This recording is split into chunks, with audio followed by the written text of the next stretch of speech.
Ladies and gentlemen, we have another panel discussion, this time retail and the 15-minute city. That's something that's really been trending. Retail and the 15-minute city, how brands can take advantage of mixed-use property projects. This session has been partnered by IWG. The session has been partnered by IWG, the International Working Group. Please join me in welcoming our very high-profile panelists on stage. He is Chief Executive Officer in Orbit Malls. Please welcome Rajneesh Mahajan.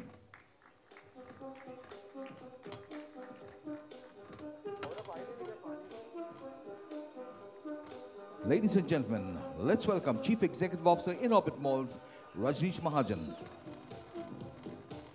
He is Joint President CED WTC Noida Development, Khair Ul Nisa Sheikh. He is Joint President CED WTC Noida Development, Khair Ul Nisa Sheikh.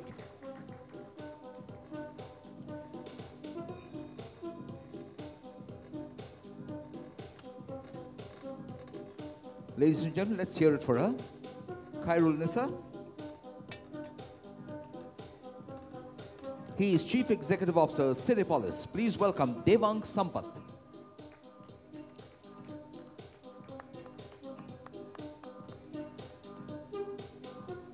A warm welcome to the country head IWG India, Harsh Lamba.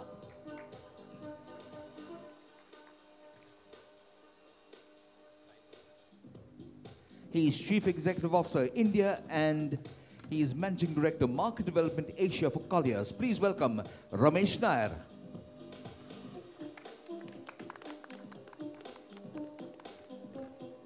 Please welcome President and Chief Executive Officer, Prozone Into Properties. A warm welcome to Bipin Gurnani.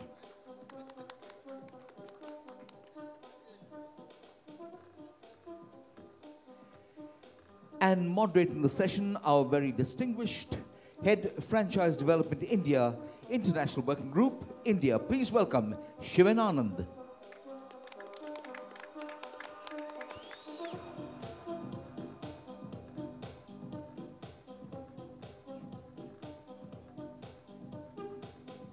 And a session partnered by IWG, and so over to Shivan Anand to take us through with the session. All right, thank you. Okay, so there is a saying about change that one thing which does not change is the resistance to change. We are not always change ready, but when we change, the change is here to stay. Pandemic, especially COVID-19, has forced the entire world to change and reinvent. And we've seen many success stories of businesses those who have adopted this change and re-engineered their business plans. And I'm sure there's a lot more success stories to come. So the topic for the session today also evolved during COVID times, which is called the need for 15-minute city. We have our panelists who are industry experts. We are going to discuss how businesses can take advantage of this concept called 15-minute city using mixed-use land developments. I'm sure the session will be very insightful and full of learning. So I'll move on to my first question to Mr. Gurnani. So what are your views on decentralized of shopping, workplace, entertainment in this new 15-minute city concept? So basically, I think it's been existing for quite some time, this concept of where we had corner shopping malls, etc., which was already there. But I think post-pandemic, people have been wanting to work closer to where they live, shop closer to where they live. And I think that's where catchments are now becoming more integrated. For example, I can tell you that one of our centers in Coimbatore, we used to always have people coming from a little further down. Slowly we're seeing a lot more people asking us if we could consider having office spaces in our multi-development. And we are planning a small office space. We've recently given out about 10,000 square feet to someone for a co-working space in our mall. So I think all these changes are happening post-pandemic much faster than what we thought. Sure. On the other side, if you take a tier 3 town like Aurangabad where we are, I think the 15-minute city concept is still a little far, because 15 minutes you cover the city. So I think it all depends on which city you're in, whether you're in a highly densely populated city or whether you're in a smaller city. But overall, I think people are looking at finding work, entertainment, shopping, schooling, everything close to where they are. Within the, whether it's 15 minutes or 20 minutes, I think it's a concept. But I think making it more accessible is what going forward will be the need. And therefore, projects which are, multi-developments will always find flavor with consumers around. There will be also, it depends on whether it's a weekday or weekend. People are still willing to go a little further on weekends, but during weekdays, I think the concept of having everything around you is going to get more popular as we go along. And from our perspective, I think that's what we've been propagating anyway, irrespective of whether pandemic was there or not. The idea was to ensure that your primary catchment is largely coming to you. And that's been one of our focuses as well. Moving on to Nisa. Nisa, your thoughts. Do you think city centers will remain to attract high footfalls, or do you think it will be divided in smaller catchment? And what do you think about this 15-minute city concept? See, when we came to India as a World Trade Center, we actually looked at cities. We studied cities, and we realized that the city was already, the urban planning of the cities was where they had the city centers, but they also had the smaller sub-district centers. Sure. So it was always operating on a hub and spoke model. Right. So the World Trade Center also started operating on a hub and spoke model because we wanted larger reach to the market. We needed, because World Trade Center facilities are actually facilities with a purpose. They're mixed-use developments, which with retail, with office spaces, and in India, we've got very, very large footprint in square feet. The smallest that we have is 1 million square feet of mixed-use development. And the largest so far that we have is 6 million square feet in which is in Gift City, which is at various stages of development. The NCR has one of the mid-sized World Trade Center, which is 4.2 million square feet. And when we are looking at tier 2 cities, like which we are calling Chandigarh as a tier 1 city, sure. We have already seen that there's a city center, which was Sector 17, and there were SCOs, which were already existing. So we had to tailor-make our facility, our mixed-use developments, or World Trade Centers, which would cater to those requirements. So yes, I do see that the hub and spoke model would always work in a country like ours, in India. And city centers would always remain, would be successful as long as they're evolving and they're adapting to the new change. But yes, COVID has also made us realize that the hybrid model of both a city center and the sub-district centers sure. would both run parallelly. Sure. I mean, this is a great learning which we've had post-pandemic. Sure. That the hybrid model is there to stay. But for city centers to be successful, to be catering, they require to be evolving and require to be adapting. Sure, thank you. Mr. Mahajan, do you think this 15-minute city concept, there are a lot of challenges in order to build this 15-minute city. Do you think this decentralization is very difficult to implement? So, the early examples, as she mentioned about Chandigarh, is actually kind of a decentralized city. If you sure. see, the Sector 17 is a lifestyle center with all the high-end brands.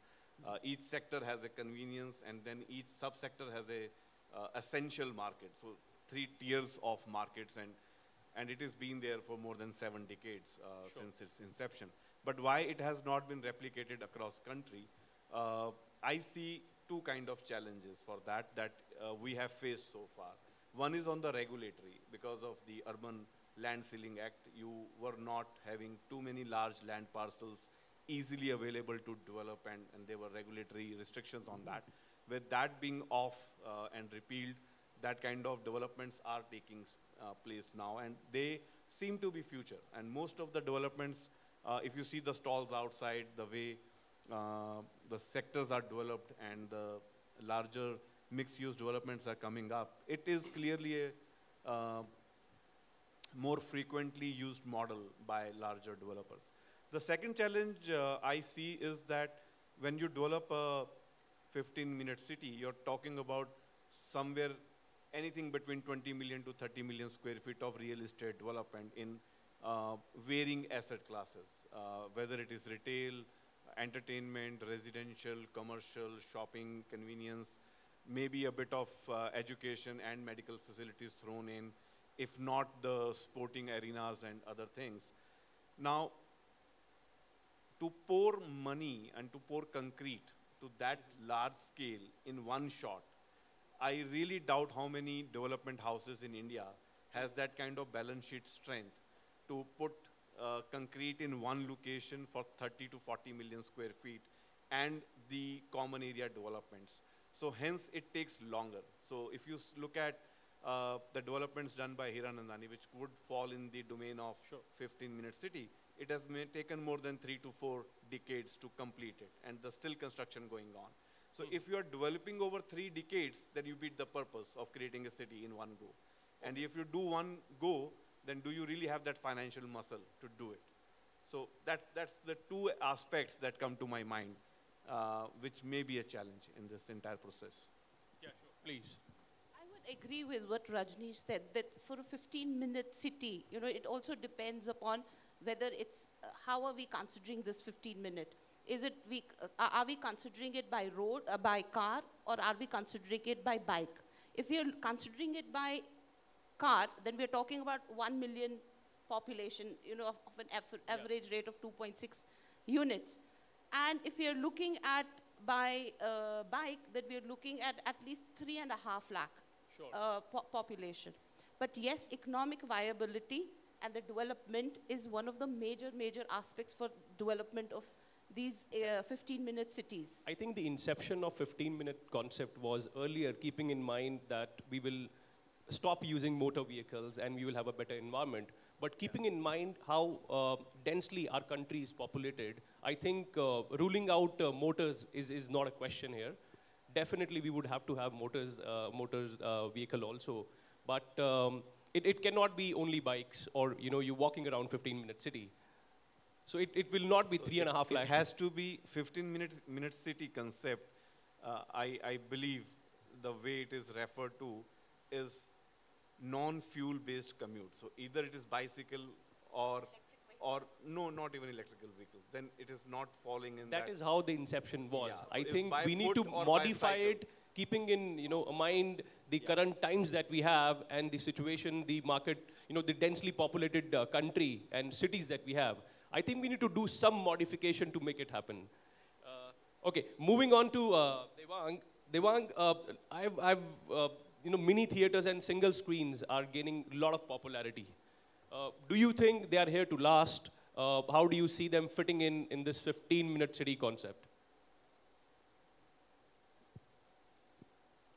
I first of all, you know, say that, first of all, this 15 minutes concept, like, let me just take you 10 years back when Cinepolis, a Mexican chain, were entering India. We wanted to understand India about what's the room and the scope in the country for multiplexes as.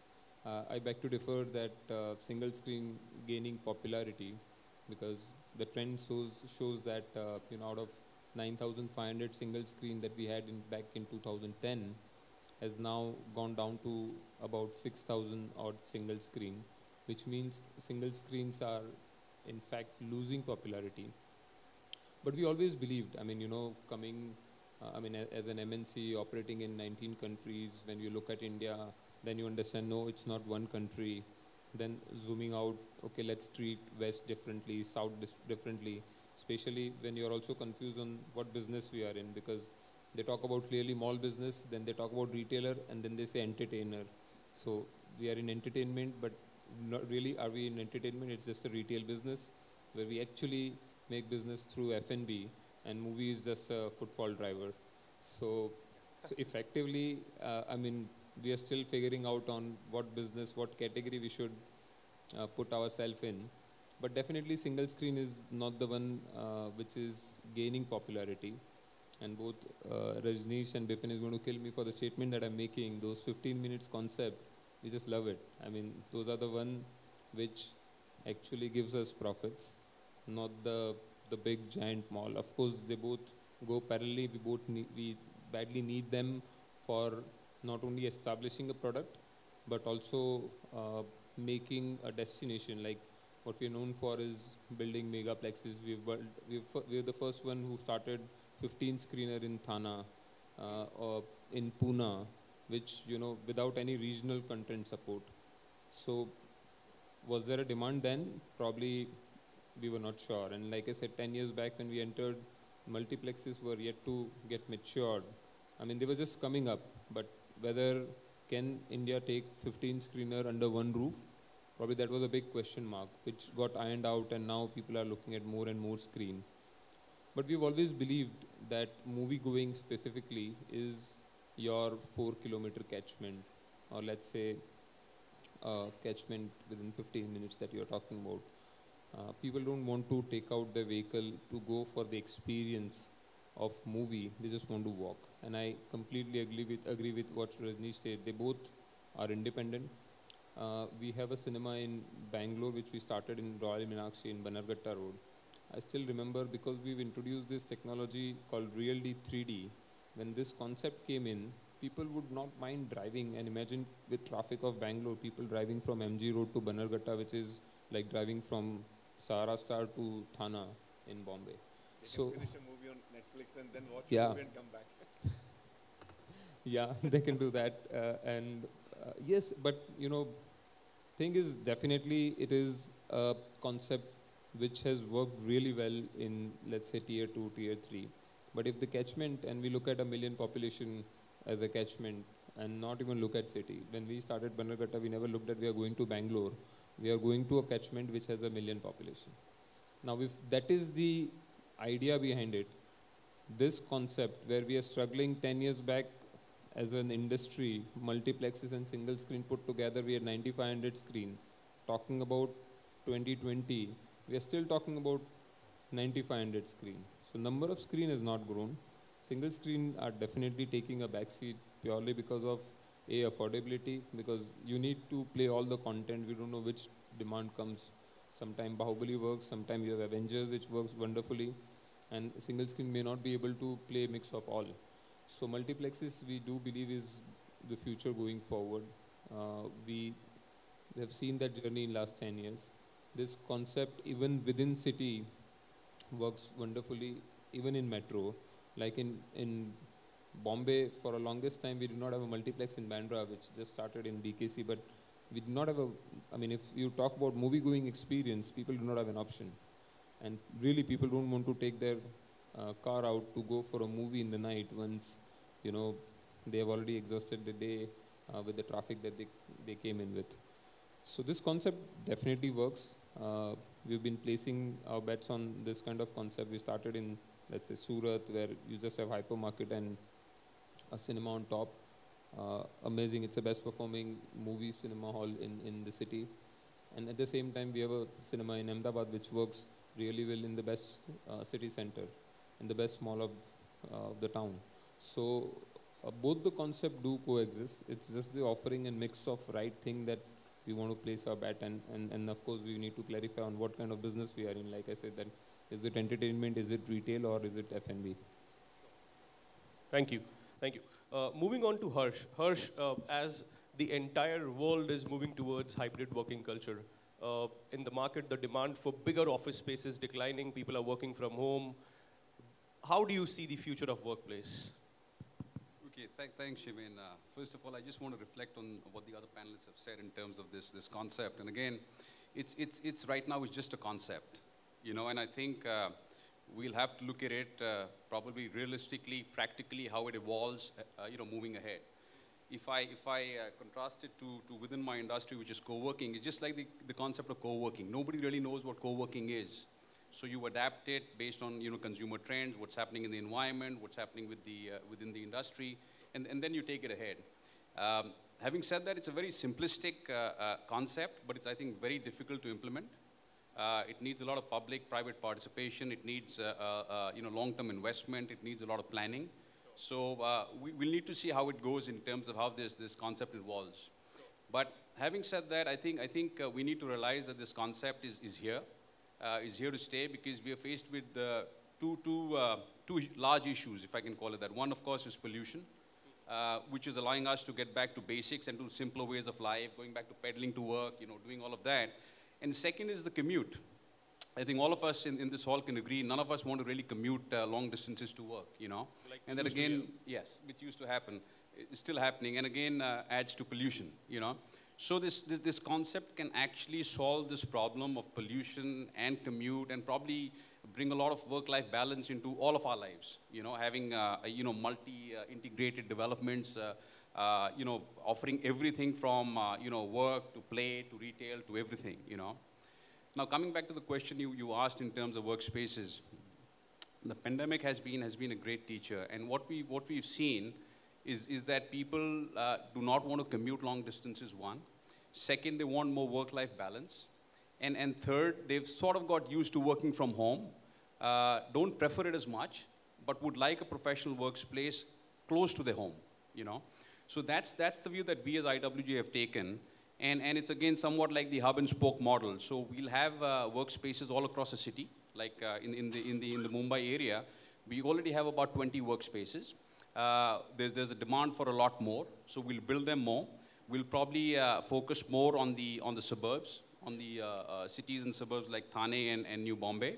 And we'll make sure that we are present in all places that customers want us to be present at. So I think it's going to be a strategy which is going to evolve by getting close to the customer. But I think, on the other hand, we'll be really listening to our customers, seeing what's happening, seeing what they want, see what changes are happening within the industry and outside, and then adapt a strategy basis that. Sure. Thank you. Moving on to question 2 to Mr. Nair. So what are the opportunities do you see ahead for real estate sector using mixed-use land development projects in this 15-minute city concept? Thanks, Shivan. Firstly, first time on stage after 20 months. So feeling a little stage fright after a long time. I've attended a few IRFs. I haven't seen Deloitte and Accenture and PwC, and I wouldn't have expected Harsh to be sitting here. So the world has changed quite a bit. A lot of big opportunities, I think, in the 15-minute city. But Rajneesh pointed out very well, needs a long-term view. If you look at whether what DLF has done in Gurgaon, or what Mr. Hiranandani has done in Powai, or what Mr. Magar has done in Pune, it's all taken a long time. But over the last few months, we are seeing some amount of interest coming back into larger land parcels, which itself shows that the interest for mixed use is picking up. After a very long time, typically most of the FDI you've seen was going into office and then to industrial. But in the last 6-8 months, we're beginning to hear deals happening on the mixed use front, which means global money is looking at larger centers. If you look at World Trade Center in Bangalore, for example, how it's come. We may not be able to look at those 50, 100 acre, but again, I think there would be opportunities in that 20, 25 acre pieces where people would look at multiple uses.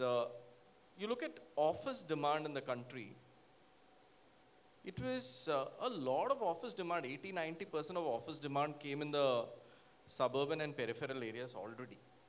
So it's not that it was today people are shifting towards whatever internationally we are hearing about the suburbanization and companies moving out from CBDs to suburbs. In India, there was no space anyway in the CBD. So it was development or expansion didn't happen in Nariman Point. It happened in western suburbs or Airoli or eastern suburbs is where most of the development happened. So I think it's already been happening. It needs developers with vision, developers who have deep pockets, to look at mixed use. I think it's a matter of time before we hear of more such developments. But 2-3 things we need to remember. Residential demand has definitely gone up. Since last year, everybody wrote off residential, if you remember last April, June. Residential demand has definitely gone up. Second is, the demand for larger apartments has also happened, and this is the first time we are seeing it. What we had seen was the size of the demand for smaller apartments was coming into the market from 2008 to 2019, before COVID. We had actually seen sizes drop by around 15% in residential unit sizes. Today, that's actually opposite is happening. People looking for larger apartments. What are some of the reasons, do you think? Is it because of working from home, they need a separate office space? Working from home, older parents, distance, social distancing. The bigger families staying together instead of... aspirational, pent-up demand over the last circulation area, all that. Touchless, all those things which are driving residential demand. So I think there's a lot of opportunities. My overall feel is, I think we need to give it a few more months before we actually start seeing what's going to happen. Sure. So in office, even today, I don't know, Harsh, what your numbers are, but we did this survey a month back, and most multinationals still in the country, out of the 600 odd million square feet, multinationals re-entry is less than 10%. 90% of the people are still not coming back to work. So I know retail, we heard the previous panel speakers saying retail sales is up to 90% in good centers, and I'm sure in centers like Inorbit, it's back to a very good number. But office re-entry is still only 10%. Right.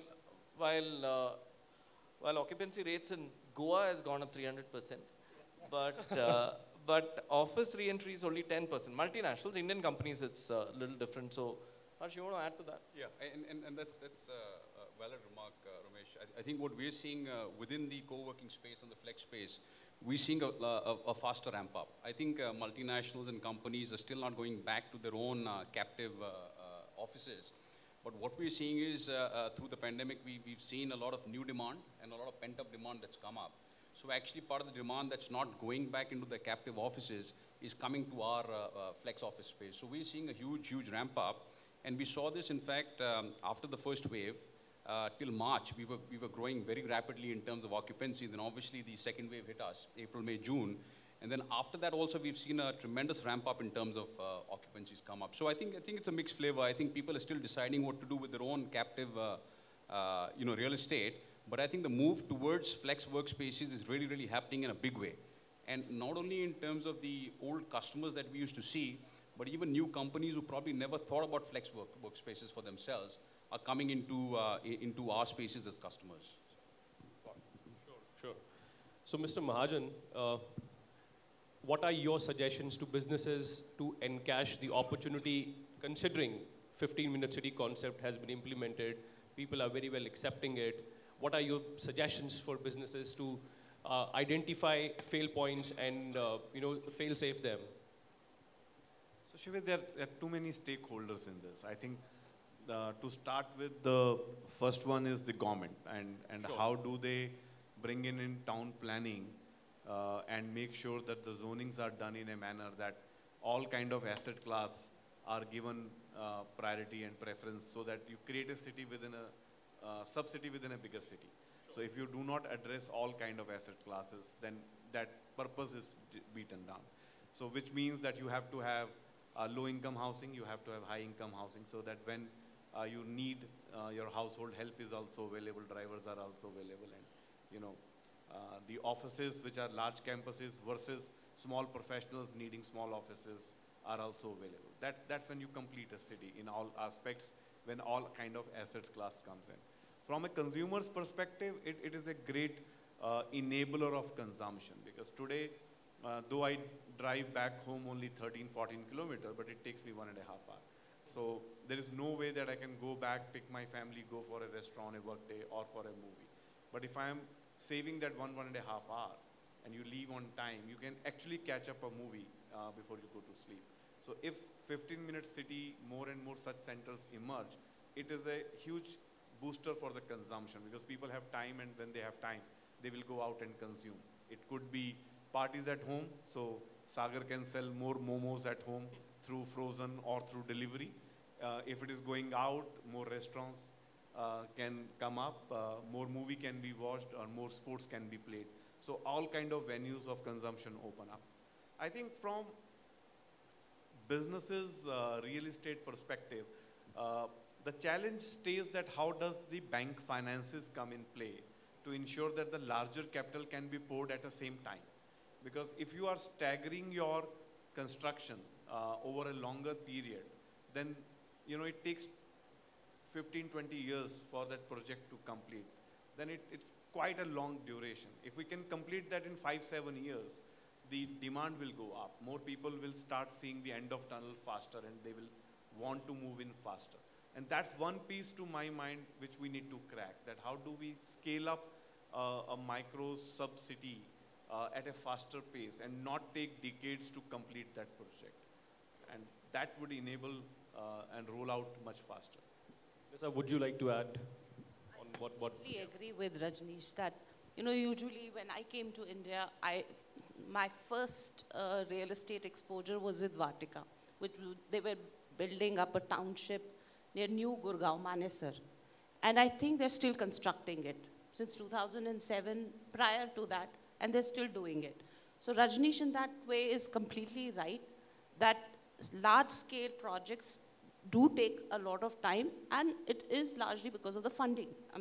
And also the development cost. One is the finance and the development cost also, which factors in. But one important thing that I've also realized in my journey in India is that the real estate now is not actually considered to be a real estate development only, it's actually considered as a service. And the sooner a real estate developer realizes that it is a service that is being provided to the end user or an investor or an end investor, the more successful the projects would be. More dynamic the projects would be, because it is going to be provided as a service. And in WTC, I've been a great advocate of real estate as a service and an advocate of sustainable development. So our designs are very, very dynamic. One building has multiple uses. And I'll give you an example like World Trade Center Noida, which was an IT project. Sure. We have converted that into an industrial because we started working under Make in India. We worked on the policy advocacy. We at that time in UP, UP did not have the electronic or IT as a part of the electronic policy, or they did not have an electronic policy. So we advocated for an electronic policy in UP, and we advocated the IT as a part of the electronic policy. Today we have IT warehousing or electronic warehousing also as a part of that. So that is the advocacy, and the country is today considering ESDM as an industry which is a $1 trillion industry. But the design of our building or our project was such that it could actually factor in the assembly lines of the mobile. So in and around, we have 67 mobile companies. There's a complete ecosystem of an electronic company which has developed around or in WTC Noida. But to cater to the industrial, we saw there were a lot of challenge because we had a Chinese company, Vivo, which took 2.3 million square feet from us, is almost a campus, 50,000 employees working there. Now they needed a residential or a dorm. So we had a residential, we had already catered because it was 4.2 million square feet of development. So we had a premium residential. We had a mid-category residential, but what they wanted was a dorm. So we did not have anything that could cater to that. So we have been advocating that we require a larger percentage of, in the mixed-use development, there's a certain percentage which is allocated for commercial or residential or retail. So we wanted for residential, we wanted a higher percentage. but it's a challenge. So yes, I agree with Rajneesh that policy advocacy is very, very important. The policy which actually is in line with what the business requires, with the requirements, is very, very essential.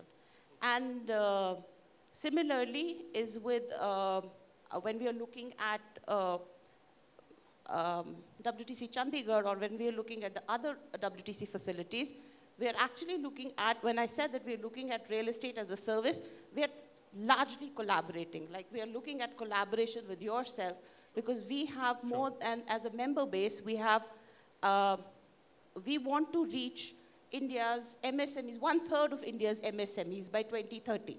So we have a membership program, and we're working on providing them the real estate in a hub and spoke model. So we have 4 large identified hubs, like Lucknow is one major hub, Noida is a major hub. For Gujarat, we have Gift City, which is a major hub, but then we have got certain spokes which are catering, like Patna, Bhopal, Indore, and other cities where we have the spokes. But in overall, that actually covers 1/3 of India. So that is what we are actually targeting and looking at. So they have requirements, because real estate is a service. So we're looking at a lot of collaborations, not only with the operators, but also with the developers. Okay, sure. Thank you. Okay, Harsh, you've mentioned in the earlier question that I've asked, you've spoken about how it can contribute to the society when we get into 15-minute city concept. So please share, what are the bigger impacts, let's say we implement 15-minute city concept on, not on businesses, but working professionals like us, or I would say organization, their ESG goals, or even environment. What are the bigger impact? Yeah, I think we'll all be happier as people, because we'll have a simpler life. We'll have better work-life balance. We'll have more time to spend with family and on our creative pursuits. I think we'll be happier going and working close to home in a professional environment, and doing all our relaxation or activities, retail activities there. I think our stress will be less as people. So I think that there are a lot of benefits to this concept. And again, I was just thinking while the discussion was going, I think if you look at it many years back, New Bombay was also, if you can call it, was being built as a 15-minute city concept, and built by one of the greatest architects in India, Charles Correa. But I think it faltered through, because you made the residential there, you made a little bit of commercial base there, but again, people used to commute into the main city of Bombay to work, so it didn't really meet its actual need. So I think we have to go back and start thinking about these things, and creating that base of having everything close to where we are. And I think if people are happy, if staff is happy, organizations will be happy, there will be more productivity, and I think there will be more flexibility in life, and I think it'll be beneficial to all stakeholders, and I think there will be prosperity amongst communities. So I think it's a good concept. We definitely need to take it forward. But again, having said so earlier, it sounds simple, but it's very difficult to do. But I think that's something that we all should, both people, organizations, communities, developers, Government, everybody yeah. should do. Even government, yeah, regulatory bodies, yeah, sure. Absolutely. Sure. Mr. Nair, would you like to add? How do you think it will help organization meeting their ESG goals, working professionals? I think working professionals, there's been some studies done that you're going to save around 1 hour and 20 minutes a day. So that's definite, average commute. He's going to be spending less money on travel, fuel, all that. So that's a benefit. There's also some recent research coming that productivity increases if a person is commuting less. Not exactly that productivity increases if you're sitting at home. That there is mixed research coming that productivity drops. At home? At home. A lot of there's a lot of distraction. I think not just distraction. If you ask any senior management today, they feel that they want to get people back to offices. But that's the catch-22 situation here is given that the big global trend, and I hear it's starting in India, the great resignation, where people are leaving organization, asking questions like, why do I have to work? HR teams across the country have suddenly become very scared to use words like compulsorily come to work, we need everyone to come to work. So this is a trend in the last couple of months. I don't know how it's going to evolve, but that's definitely there. The word remote location is being added on all the Naukri portals now. All the Naukri, it was and earlier a city or a country. It is now remote. So on a lighter note, I heard in Bangalore, IT professionals have started taking 2 and 3 jobs because nobody's there to track them. And this was actually found out by hardware delivery guys who went to the same house to deliver like one laptop for one company and the next laptop for the other company in the afternoon. So I'm sure it's a matter of time before things come back to normal. But I think last 20 months what it's taught us is some of these habits are not going to change. Sure. But if you rewind back to 2001, there was so much talk that we don't want to be in any high-rise buildings. After what we saw in the World Trade Center attack, we don't want to be in high-rise buildings. Many of us at that time were scared to even travel by air. So I think slowly things will get back to normal, but there is definite productivity increase if a person is traveling less and walking to work. A couple of things I think in these cities, what's missing is a lot of people don't plan for education. A lot of people don't plan for healthcare. These two are very important. It's not just office, retail, residential, but you also need to plan for healthcare and education within the same mixed-use development. One thing that I would like to add here is that mixed-use developments, as it is, have a certain percentage by the regulatory system, which is for the ground coverage and for the green. Yeah. Mixed-use developments are actually become more human-centric. And the development, the more human-centric it is, the more we see productivity. We did a study, and we realized that there was less absenteeism, and there was a in sustainable development buildings, where we had more open spaces, more meeting areas, more greens. We had less people who were absent and more productivity. But yes, COVID has actually, people are scared. And we can't do much about that fear factor till, till the herd mentality sets in of everybody coming to work. Devang, would you like to add? Not being repetitive, I just believe that whether it is 15 minutes distance, whether it is a large development, just keep building. India is far from oversupply. Let's just keep building whatever land parcel we get. We have enough data to prove that every new square feet gives an additional organized retail sales, and the same is fact for the cinema hall also. So while we continue debating this 15 minutes, I would just say, just keep building. India is still far from thinking about whether it is 15 minutes or whether it is 15 kilometers. Let's just keep building. Sure. Nisa, my next question is addressed to you. What is the right category mix for mixed-use land? Let's say if this 15-minute city is live.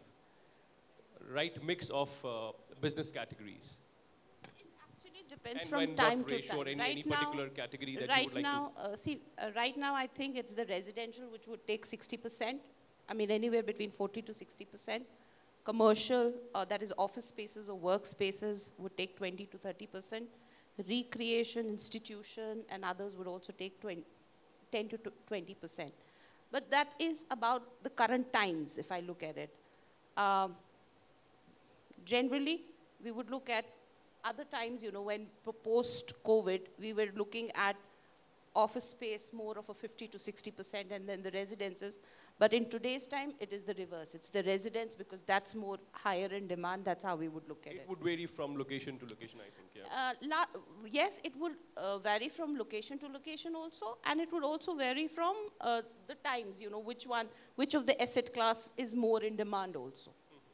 Also on that. What are your thoughts? What is the right category mix for mixed-use land development? Any preferred category that you would like to give more rating or weightage on? Basically, we are present in mostly tier 2, tier 3. So from our perspective, everything is within 15 minutes of where you are, mostly. So largely what we've seen is that where we build our residential and a mall, obviously the residential has done extremely well. because people do want to live around commercial establishments and, you know, be able to walk around. 3-4 minutes. People do want their school and education to be close by because they don't want the children to travel a long distance. So I think that's something which we found that a lot of people have been asking us that why don't you know, you develop a nice school in your property, and maybe that will further enhance residential. From our perspective, I think if it's a very large development, like a Hiranandani or what maybe, you know, World Trade Center is doing, perhaps you can have all these categories. But if I was to choose in city-centric, larger land parcels like what we have, we'd mostly go for retail and residential. We've also found our office has very less demand in smaller cities. Not anymore, I think. Yeah. Less demand, you're saying? Less demand. Okay. Because we built a 2 lakh square feet in Aurangabad, it took us 4 years to sell it. Because there were hardly any people, and honestly speaking, this whole thing of people saying, look, वहाँ जाते हैं तो scooter यहाँ park कर दो और office में चले गए. They have to come into a mall, get into a specific parking, then make their way to the office. So I think all this, basically, Indians hate walking. Let's put it this way. So this whole walking 15 minutes concept is very difficult to pass through us, at least my generation. But in my view, I think if we were to look at city-centric, large mixed-use development, focus would be retail and residential, maybe with a hint of office. And what we've done now is that instead of building a separate office complex, we've taken part of unoccupied retail space and converted to someone who wanted to do a flexi working space, a new word I learned today. Sure. So co-working, flex working. And I think that's something which is interesting to us because that I feel you can use. Another one which is coming forward is diagnostic centers. So we've got a inquiry for diagnostic centers close by. Sure. So that's another area. I mean, but that's city-centric. Sure. Otherwise, you have to really build large, take 20 years, 30 years, have deep pockets like, you know, the In-Orbit and the Rahejas, and then maybe you can do it. Thank you. Thank you. Would you, you want to say something? I just wanted to add something. For the last 4-5 months, for the first time in my career, I'm seeing demand for office in tier 2 cities. For the first time. And I think the reason for that could be a lot of reverse migration which is happening. A lot of people are working from native places, And those tier 2 cities like, let's say, Jaipur, Chandigarh, Trivandrum, Cochin, Nagpur, those kind of cities for the first time. We've been talking about tier 2 for a very long time. Malls have happened, residences have happened, office never happened. But the last 5-6 months, and a lot of companies today we're working on, they're saying, can I get those 20,000 square feet flex center, which I'll offer to my employees. I know some demand which is as high as 50,000-75,000 square feet coming up in these tier 2 cities. Unheard of. I'll send you the layout of my malls. We have enough space for flexi. You should. You should. We should talk to some of them. Yeah, we will. Great. Thanks a lot. Great. Sure. So we're already, against the time. I think would like to hear lastly from you, if you would like to share your thoughts. What is the right mix of mixed-use land according to you? Yeah, I think again, as said earlier, there's no cookie cutter, solution to that. I think it depends on the type of development, the city it's in, the proximity with the other, places close by. I think that in every space, it's going to be just a proportion of everything which is going to make a difference. Some will have more residential, some will have more flex space.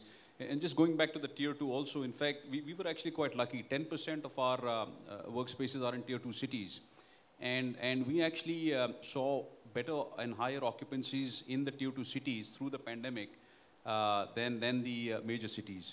So I think we're also very focused in terms of growing our footprint into tier 2 cities. So we should talk about Aurangabad. Thank you. Sure. Incidentally, in Chandigarh also we saw that there was a demand for larger, like more than 3,000 square feet of office spaces, premium office spaces, which was in demand, which unlike in Gujarat, we did not find. We had assumed that we would have that. We did not. But in Chandigarh, we did see that. So we did see that, yes, location has I think maybe he's referring to a bigger office space company leasing a particular space. But yeah, for co-working, it has been working since people moved back, working from the native place. 10 different companies working in one center. That is what is, I think. Yeah, we never had any co-working player come to us ever. And this is the first time that someone's approached us and said, look, can we get flexi spaces? So. Sure. I you think wanna conclude, yeah. I'll just closer to the number. I think the proportion should be 200 is to 30 is to 5 is to 5. So 200 million square feet of, I'm looking at the demand for residents, or all asset classes in the top 6 cities, 200 million square feet of per annum of residential demand, 30 million square feet of office demand, 5 million square feet of retail demand, and 5 million square feet of all other uses, including healthcare, education, hotels, all that put together. So I think that'll be a good proportion to plan your city in. Thank you so much. Thank you, all the speakers, for your time. And thank you, Mapic India, for organizing this. We're against the time already. So thank you.